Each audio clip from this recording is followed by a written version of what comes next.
एक भी रुपया की नया टैक्स इसमें नहीं लगाया, लेकिन खर्चा बढ़ाया है। टैक्स नहीं बढ़ाना, आमदनी को ऐसे रीडिजाइन करना कि खर्चा हम कर पाए ज्यादा। इसलिए हमने फाइनेंशियल इंस्ट्रूमेंट और इंफ्रास्ट्रक्चर पे ज्यादा जोर दिया। अगर मैं आपके सामने एक तथ्य रखूं, इस बार जैसे हमने स्वास्थ्य के बारे में कहा 137% बढ़ोतरी हुई है। इंफ्रास्ट्रक्चर में हमने टैक्स नहीं बढ़ाया, बैंकों को ज्यादा पैसा दिया ऋण देने के लिए, किसानों की ऋण ज्यादा मिले, 15 लाख करोड़ रुपया किसानों को ऋण देने के लिए कम ब्याज पे, शून्य बराबर की ब्याज पे ऋण देने के लिए सरकार ने व्यवस्था किया। उसके अलावा रेलवे, रोड, एयरपोर्ट्स यही बनेंगे तो कामकाज भी बढ़ेगा, रोजगार भी बढ़ेगा, सामान्य लोगों की जेब में पैसा जाएगा, तभी तो जाके वो बेटी की शादी की प्लान करेगा। बेटी की शादी की प्लान करेगा तो करोल बाग में कहीं ना कहीं शॉपिंग करने के लिए आएगा, तो हमारी दुकानों में पैसा आ जाएगी, तो हमारी माँ पिताजी हमको पॉकेट मनी दे पाएंगे। ये पूरा सर्कुलर इकोनॉमी है, यही सर्कुलर इकोनॉमी है। यही बड़े बड़े विशेषज्ञों ने उसको सरल भाषा में कहा है। और इसके लिए इस बार सरकार, फिर मैं कहूं, जेब में पैसा कम, खर्चा हमने बढ़ाया है। हमने पिछले बार 4,39,000 करोड़ रुपया खर्चा किया था इंफ्रास्ट्रक्चर में, 4,39,000 करोड़ रुपया। इस बार इसको हमने बढ़ा के 5,54,000 करोड़ रुपया किया, लगभग 24% ग्रोथ किया। उसके कारण देश में रोजगार बढ़ेंगे, उसके कारण देश में एम्प्लॉयमेंट अपॉर्चुनिटी बढ़ेगी। हम लोगों ने inclusive development for aspirational India, ये एस्पिरेशनल इंडिया क्या है? ये एस्पिरेशनल इंडिया की अर्थ क्या है? आकांक्षी भारत यानी क्या है? मित्रों, भारत में तेजी से लोगों की क्रय शक्ति बढ़ रही है। पिछले दिनों में सरकार कई प्रकार के सुधार करके, विशेष करके कामकाजी लोगों की जिंदगी और सम्मानजनक हो। कई सालों के बाद निम्नतम मजदूरी को बढ़ा के 42% हमने बढ़ाया। देश की पीछे रहने वाले 114 जिले को विशेष महत्व दिया। ग्रामीण विकास, कृषि विकास, किसानों की आमदनी दुगनी, इसकी कई उपक्रम ले आके, कृषि संस्कार ले आके ये एस्पिरेशनल इंडिया को महत्व देने की इस बजट में काम किया है। मित्रों, इस बजट में सबसे ज्यादा जोर दिया है मानव संबल को। ये सारे काम कैसे हो पाएगा? ये अर्थनीति, ये खर्चे, ये प्रकल्प, केंद्र में कौन है? केंद्र में मनुष्य है। भारत की मनुष्य की कैपेसिटी विश्व स्तर की होनी चाहिए। आज अमेरिका की अगर अर्थनीति को सबसे ज्यादा कंट्रीब्यूशन कौन लोग करते हैं, तब भारतीय लोगों की 2 सेक्टर में बड़ा सम्मान है अमेरिका में। वो क्या है? कि केवल अमेरिका नहीं, विश्व के अनेक डेवलप्ड कंट्रीज में यही स्थिति है। मैं अमेरिका के नाम लिया इसलिए, अमेरिका की जो सर्विस इंडस्ट्री है, आईटी हो, फाइनेंशियल सर्विस हो, लीगल सर्विस हो, ये सर्विस इंडस्ट्री में सबसे ज्यादा गुणवत्ता वाले लोग कहां से हैं? तो भारत से हैं। भारत माता की जय। अगर अमेरिका की मेडिकल फैसिलिटी में, हेल्थ केयर सिस्टम में सबसे ज्यादा प्रभावशाली लोग कौन है? भारतीय डॉक्टर्स हैं। यह मित्र तब बनेगा जब हमारी मानव संबल मजबूत होगा। सिर्फ बड़े बड़े व्हाइट कॉलर जॉब के लिए नहीं, क्वालिटी ऑफ लाइफ के लिए स्किल मैन पावर की चाहिए। मित्रों, पहली बार भारत में 34 साल के बाद नई शिक्षा नीति लाई गई है, न्यू एजुकेशन पॉलिसी लाई गई है। और उस न्यू एजुकेशन पॉलिसी में मैं अगर एक लाइन में एक उसका प्रियम्बल लिखूं, एक विषय आपको समझाने का विनम्र प्रयास करूं, रोजगार और नॉलेज और एम्प्लॉयबिलिटी, ये दोनों को, स्किल और एजुकेशन दोनों को इकट्ठा करके पढ़ाना, यह नई एजुकेशन पॉलिसी की विशेषता है। इसको इस बजट में जोर दिया है। इनोवेशन एंड R&D, आखिर यूरोप की कुछ छोटे देशों को अगर हम लोग समीक्षा करते हैं, जो स्कैंडिनेवियन कंट्री करके एक शब्द हम लोग कभी कभी पढ़ते हैं, सुनते हैं, किसी ने उसमें और ज्यादा विशेष ज्ञान भी लिया होगा आप में से, वो क्या है? ये घड़ी, विशेष घड़ी दुनिया की कौन सी देश में बनती है? जो अच्छे क्वालिटी की घड़ी विश्व में कहां? स्विस कहा जाता है ना। उस स्विट्जरलैंड में, स्विस में आधे दिन ठंडे में लोग अंदर रहते हैं, आधे दिन बाहर घूम आ पाते हैं। ऐसे सारे नेचुरल डिसएडवांटेज वाले कंट्री में ये टेक्नोलॉजी कहां से आती है? उन्होंने जोर दिया कि हमारे पास कई सीमाएं हैं, अगर उस सीमाओं को हमको आगे तोड़ के जाना है, आगे जाना है, तब हमको नॉलेज पे जोर देना है, टेक्नोलॉजी पे जोर देना है।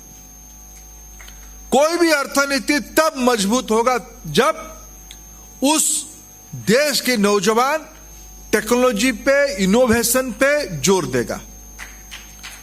मित्रों, भारत में पहली बार प्रधानमंत्री जी ने महत्व दिया इनोवेशन एंड टेक्नोलॉजी को। पिछले दिनों में नहीं हो रहा था, ये मेरा कहना नहीं है, लेकिन जोर नहीं था।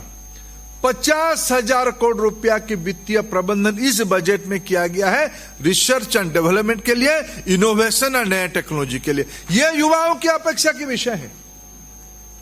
स्कॉलरशिप बढ़ेंगे, रिसर्च प्रोजेक्ट बढ़ेंगे, उसके कारण हमारी देश में इंडिजिनस टेक्नोलॉजी आएगी। इसके कारण देश के नौजवानों को अपनी गुणवत्ता किसी की जागीर नहीं है। अभी अभी प्रधानमंत्री जी ने एक सभा में संबोधित करते हुए कहा है कि हम तो चाहते हैं ये इंजीनियरिंग और मेडिकल पढ़ाई भी आज इंग्लिश में होते हैं। मेडिकल और इंजीनियरिंग की पढ़ाई आने वाले दिनों में भारत की प्रांतीय भाषा में भी हो। क्या पंजाबी भाषा में चिकित्सा की पाठ्यक्रम नहीं बन सकते हैं क्या?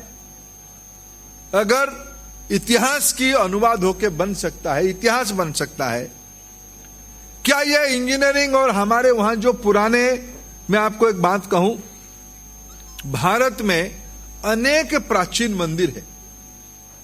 मैं जिस प्रांत से आता हूं, उत्कल, उड़ीसा, उस प्रांत में हजारों साल पहले की मंदिर है। उस समय में क्या उस मंदिर को बनाने वाले जो लोग थे, कारीगर थे, क्या वो आर्किटेक्ट या स्ट्रक्चरल इंजीनियरिंग आज जैसे इंग्लिश कोर्स में पढ़े होंगे क्या? क्या वो स्ट्रक्चर बिना कोई आर्किटेक्ट और इंजीनियरिंग डिजाइन के बने होंगे क्या? नहीं बने होंगे। तो क्या भाषा में पढ़े होंगे? कोई स्थानीय भाषा में तो विद्या होगा, उसको पढ़े होंगे। सारे भारतीय भाषा में जो मूल ज्ञान है उसको पढ़ाने की व्यवस्था इस बजट में किया गया है। बजट को हम लोगों ने इनोवेशन एंड टेक्नोलॉजी के साथ इसीलिए जोड़ा, उसको बहुआयामी किया। और एक विषय पे इस बजट में ध्यान दिया गया है, वह है मिनिमम गवर्नमेंट मैक्सिमम गवर्नेंस। उसकी अर्थ क्या है? मिनिमम गवर्नमेंट मैक्सिमम गवर्नेंस की अर्थ यह है कि भाई सरकार आखिर क्या क्या करेगी। सरकार, मैं आपको 2-3 चीजों को उदाहरण देना चाहता हूं। मैं 3 कंपनियों के नाम लूंगा। मैं कोई किसी कंपनी के पक्ष में नहीं कहूंगा, किसी कंपनी की विपक्ष में नहीं कहूंगा। BSNL की कितने इस हॉल में युवा साथी BSNL की सिम कार्ड अपने फोन पे रखे हैं? थोड़ा हाथ उठाइए।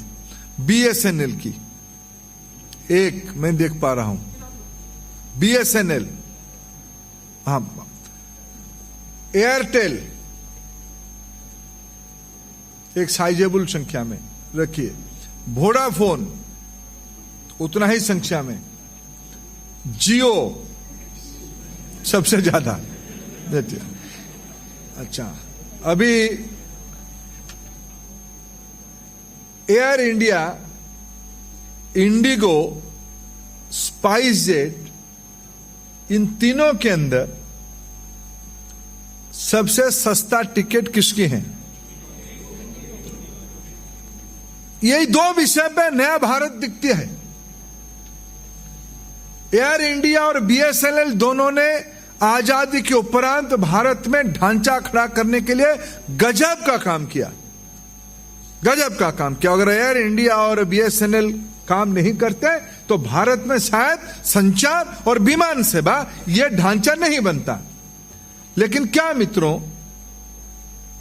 आपको एम्स चाहिए या गंगाराम चाहिए? एम्स सरकार की है, गंगाराम प्राइवेट की। सरकार की पैसा, दो उदाहरण मैंने आपको दिया, बजट में उसकी रिफ्लेक्शन है, मैं उसी में मेरे बात को अंत करूंगा। बजट के साथ ये दो उदाहरण का संपर्क किया है, उसी में मिनिमम गवर्नमेंट मैक्सिमम गवर्नेंस है। सरकार को कहां पैसा खर्चा करनी चाहिए? आज भारत की कंपनी इंडिगो है, भारत की कंपनी एयरटेल जियो है, बीएसएनएल अच्छा काम किया, अभी भी उनकी कुछ स्पेसिफिक स्ट्रैटेजिक रोल है, वो रहेगा। लेकिन निजी क्षेत्र की निवेश आया तो नागरिकों को ज्यादा सुविधा मिला, इसलिए आप लोग जो ज्यादा सुविधा देगा आप उसी का लेंगे। अच्छा जियो देता है तो उसको लेंगे, उससे और अच्छा एयरटेल देगा तो उसका लेंगे, उससे और अच्छा वोडाफोन देगा तो उसका लेंगे। कंज्यूमर ही मालिक है ना। इसलिए सरकार की पैसा ऐसे कामों में नहीं लगनी चाहिए। सरकार ऐसे कामों में खुद को सीमित करनी चाहिए। सरकार एम्स जैसे हॉस्पिटल क्यों बनानी चाहिए? अच्छे डॉक्टर्स हैं, गुणवत्ता की चिकित्सा है, सामान्य लोग उसको पहुंच पाएंगे, गंगाराम में नहीं पहुंच पाएंगे। जिनकी जेब में पैसा है वो गंगाराम जाए, उसकी कोई आपत्ति नहीं है। सरकार की क्या रोल है? सरकार की यह रोल है कि सामान्य लोगों को विश्व स्तर की सुविधा उपलब्ध कराना, यह नीति है। इसीलिए इस बार बजट में प्रधानमंत्री जी और वित्त मंत्री जी ने योजना ऐसे ही बनाई है। यह जो 6 क्षेत्र के बारे में हमने उल्लेख किया कि 6 क्षेत्र की मोटा मोटी रणनीति, मैं इसलिए पहले कहा कि बजट स्पीच को आप पढ़ेंगे तो डिटेलिंग आपको कई विषय पे, माइग्रेंट लेबर के बारे में क्या कहा गया है, आपकी अफोर्डेबल हाउसिंग के बारे में क्या कहा गया है, आपके बारे में इंश्योरेंस के बारे में क्या क्या, बैंकों के बारे में क्या कहा गया है, पावर इंफ्रास्ट्रक्चर की रिफॉर्म कैसे हुए, एनर्जी के बारे में क्या, रेलवे में क्या कहा गया है, ये डिटेलिंग है। लेकिन मैं इस सरकार की बजट की 6 मूल मंत्र आपके सामने रखा, जिसमें हमको एक दिशा मिलती है। सरकार की अर्थनीति कैसे होगी? अगर सरकार किसके लिए है? सरकार क्या चंद लोगों की है? कभी कभी आप एक डिबेट पढ़ते होंगे, मैं कभी उसको हैरान भी रहता हूं कि इस बार तो टैक्स नहीं लगाया इसलिए आलोचना भी नहीं हुई है। आप जानते हैं इस 130 करोड़ आबादी वाला देश में टैक्स कितने लोग देते हैं? आप अनुमान करके कहिए, टैक्स कितने लोग देते होंगे? कितने?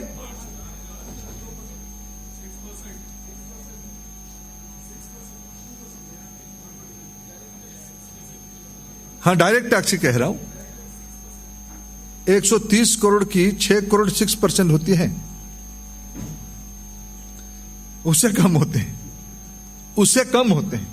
130 करोड़ लोग टैक्स इस बार बढ़ते हुए प्रधानमंत्री जी ने टैक्स दाताओं को महत्व दिया, ईमानदार टैक्स दाताओं को और महत्व दिया। 3-3.5 करोड़ से बढ़ के अभी मोदी जी के राज में 6 करोड़ तक पहुंचा। लेकिन उसके बाद ये तो 5% की है ना, 5-6% की टैक्स, इन्हें बाकी देश बाकी 95% लोगों के लिए है। दिल्ली की रेडी में रहने वाला लोग, झोपड़पट्टी में रहने वाले लोगों को भी इतने अधिकार है जितने महामहिम राष्ट्रपति जी की हैं। देश की सबसे बड़ा घर में वही रहते हैं, उनके भी अधिकार है। लेकिन दिल्ली के अंदर झोपड़पट्टी में रहने वाले लोगों को भी इतनी अपेक्षा अधिकार सरकार से, यही प्रजातंत्र है। पहली बार मोदी जी ने इसकी एक संतुलन किया।